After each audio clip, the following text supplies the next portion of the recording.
Hi everybody, welcome to the dungeon. My name is Robin and today is Flameworking 102.50 Fancy Cane Inclusions.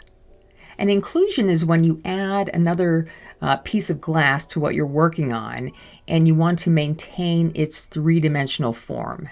So I'm going to be playing with a little bit of cane. We're going to start simple today. I like to use different sizes of the Effetre Super Clear to help me with this technique. And if you have a lot of different sizes of clear, it's a lot easier to produce this effect. So with that said, let's get right to it. I hope you're all doing safe and well out there. Thanks so much for joining me, and I'll see you next time in the dungeon. All right, so I'm going to get everything started out with this cane by using a base color. This is a new color I just got. I'm really excited to use it. It is from CIM and it's called Ooblek. It is very similar to Effetre's Pea Green. So I'm just going to heat this up and get a fairly large gather, maybe the size of a big grape, and roll it in my little marble mold there. And I'll go ahead and punty up one side. And I do like to use the metal punties. I find that they are much more stable than using a glass punty. So I'm just going to finish up adding a little bit more of this color there and just shape it up a little bit more. And I want to roll this out, straighten it up a little bit, and it'll be easier for me to add my stripes of color. So I'm going to be using a Turquoise Dark, and I'm going to add a few stripes, kind of thick. I'm kind of building up a thick stripe on one side. And then on the opposite side, I will add a thin stripe. And I'm just kind of doing this off the cuff with my pattern. It can be any pattern, any colors that you want. And I'm just going to pull in that blue so it touches the mandrel and it will pull out much more evenly for you. And then I'll shape that up and roll it out a little bit and continue adding some color. The next one I have here is the medium red, and I'm going to add just a stripe or two on each side where the blue is.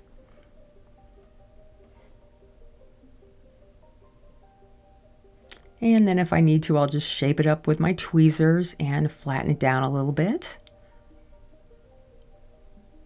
And then I have an intense black here that I wanted to add right in the middle of the, well, where the blue and the green meet. And then I'll definitely go ahead and make sure that everything is secure to the bottom of the punty.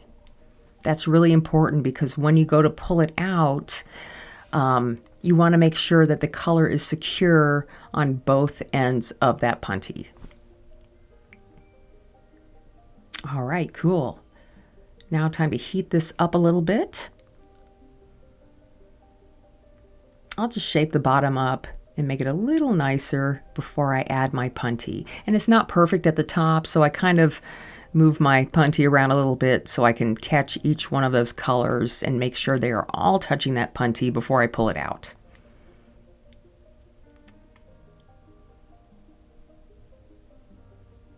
Okay, now it's just a lot of heat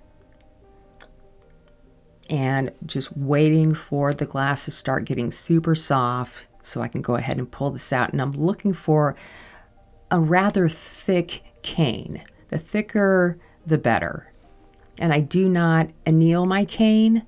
If it's really thick, then I might anneal it, but I've never really had any cane that was so thick I had to anneal it, I guess. Anyway, here's our straight cane. And now let's go ahead and put the pattern in it. Okay, so here is where I dial in my flame, and you can see how tiny my flame is. So you want to make sure your flame is on the lowest setting possible. And what I'm going to do is I'll start with this first half. I'm just going to slowly heat up one section of the cane, and as soon as it starts to get soft, I will give it a twist. Doesn't matter what direction, because then you'll go down a little bit further once it's set up and do the same thing, heat, but then you will twist in the opposite direction. And you're going to do that all the way down your cane.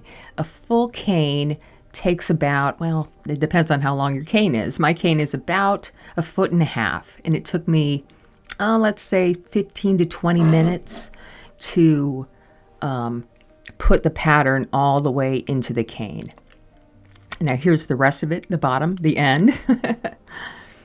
And it's interesting because this Ooblek color looks so yellow to me next to the blue. So, but it still turned out really beautiful. I think you can really see the green in the end.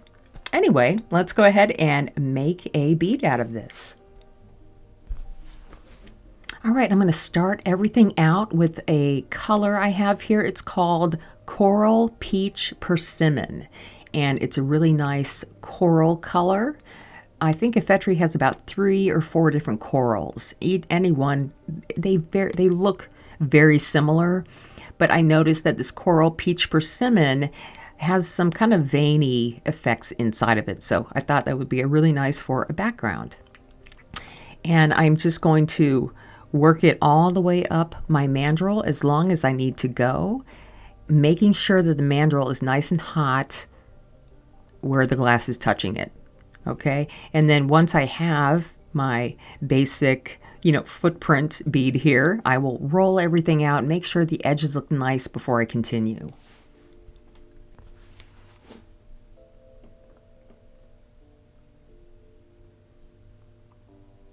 I just want to make sure my edges look real good, and now we will start adding our cane. So I'm just going to heat up the tip of my cane and kind of heat up where the cane is going to go on the bead, and I'll attach the cane to one side and very gently heat it following the mandrel. That's the only way I can get a nice straight line is by, following the mandrel line every time. And then I'm just going to go ahead and straighten it up with my tweezers if I need to. And we'll put, I think, 5 or 6 of these down. I got lucky with my spacing here. And I just love the way that this cane looks side by side. It just looks fabulous. Yeah, very cool. I always think a lot of times when the color is hot, and it's obviously a different color, sometimes I think it looks so much better when it's cool. I think it's because all the colors just kind of have that same dark hue to it. All right, so we're going to continue adding this cane, and at the end I get very close as I can to the mandrel, and then just kind of pull it away. But after I add all these, I do want to make sure that all of these bits of cane are as close to the mandrel here as possible. So I will take my tungsten pick and heat the ends of each one up and just kind of pull them, if they need to be, a little closer together. A little bit more heat, and I will turn it around and do the same thing on the opposite side. Now, because these are inclusions, we don't want to melt any of this down. We want to maintain the cane's 3-dimensional form. So I'm just going to give it a very gentle heat just to make sure that the cane is secure to the glass. And now we are going to go ahead and go through all of these different sizes of clear to fill it in. So to begin, and I only use Effetre Super Clear. It's my favorite clear to use, but you can use whatever one you want. And this is a 2mm clear. It's like you can buy these as stringers, basically. And I'm going to go ahead and fill in between each cane. And the funny thing is here, I did have to cut out a little bit of this footage because when I moved the bead, all of a sudden I could not figure out where I started. So when you fill the glass in, you can't really, or at least I could not tell where I had started or began. So I took a lot of time looking and figuring out like what doesn't have clear. And finally I got a nice fill in each one. And now I am going to use the same cane, another 2mm cane, and add another row right on top. And that should fill up the gaps all the way up to the top of the cane. All right, so now I have a 4mm rod that I'm going to use. And here I will start right on top of the wigwag cane. And I am pretty much doing a, well, actually, hang on. I am adding a stripe of the 4mm here on top of just the clear. And that fills it up to the top. Sorry about that, guys. Sometimes I get confused on how much clear I'm actually adding here. Okay, so I want to go ahead and pull each one of those again towards the mandrel. Try not to break the bead release. And we'll do that on both sides. So that's just the the between sections full of clear right now. So we're going to pull everything in and go ahead, and now I have the 4mm cane. It looks much bigger. And what I'm going to do here is begin to cover the whole thing. I will do a full encasement here. Starting from the top, working my way down to the bottom. Depending on how long your bead is will depend on how much clear glass you need to get hot to make a full, even swipe of the glass along your bead. All right, now I'll just heat this up a little bit. Start to melt it down, and I am going to just flip the whole bead around because I'm working in the middle, and I will encase it one more time with the 4mm rod.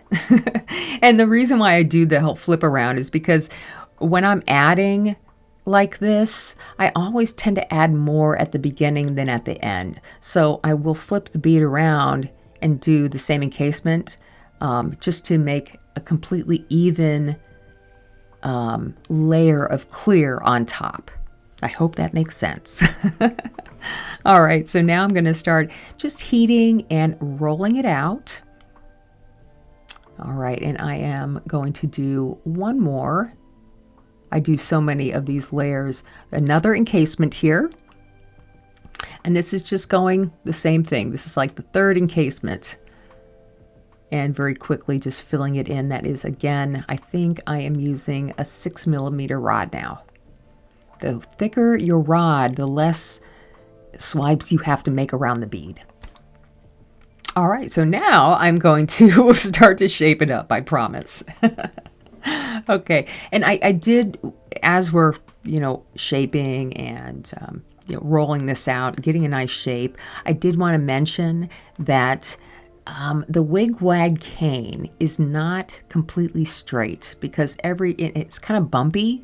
So there were areas where my cane did not fully touch the coral underneath, and little tiny bubbles kind of will push out from under.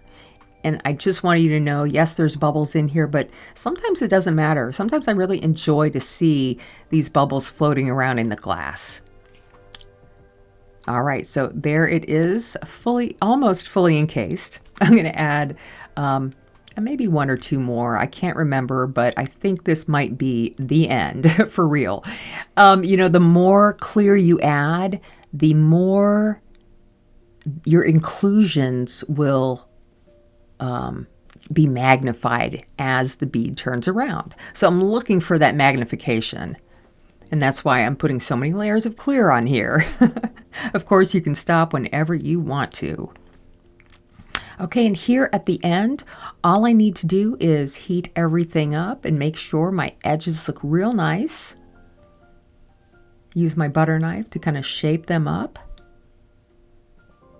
Another thing I wanted to mention is the turquoise blue.